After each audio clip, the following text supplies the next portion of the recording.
आज आम्ही बनवलं रताळ्याची खीर। तर खिरीसाठी आपण एक भला मोठा रताळा घेतला, 2 भाग केलं आणि एकच भाग आपण खिरीसाठी वापरलं। रताळ्याक आपण साला काढून किसून घेतलो किसणीवरती, पण रताळा या काळा पडता म्हणून किसल्यानंतर त्याका पाण्यात ठेवायचा। स्पीडने बघा आपण रताळा किसून घेतो। रताळा किसून झाल्यानंतर आपण दुसऱ्या बाजूक ड्रायफ्रूट सुद्धा कापून घ्यायचे बारीक। आता एक छोटी कढई घेतलं, त्याच्यात 2 चमचे तूप टाकून ड्रायफ्रुट्स आपण भाजून घेतलं।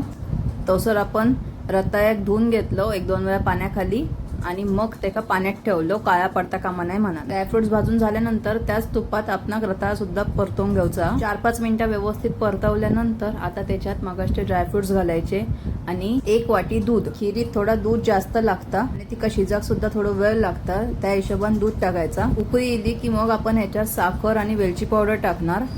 खीर आपली ऑलमोस्ट आता तयार झालेली असा। तुमका ही रेसिपी कशी वाटली ती आमका कमेंट करून नक्कीच कळवा आणि व्हिडिओ आवडल्यास लाईक, शेअर आणि चॅनलला सबस्क्राईब करू विसरू नको आणि बेल आयकॉनवर आवर्जून क्लिक करा आणि इंस्टाग्रामला माका कोकण कन्या 299 या आयडीवर जरूर फॉलो करा। भेटूया पुढच्या शॉर्टमध्ये।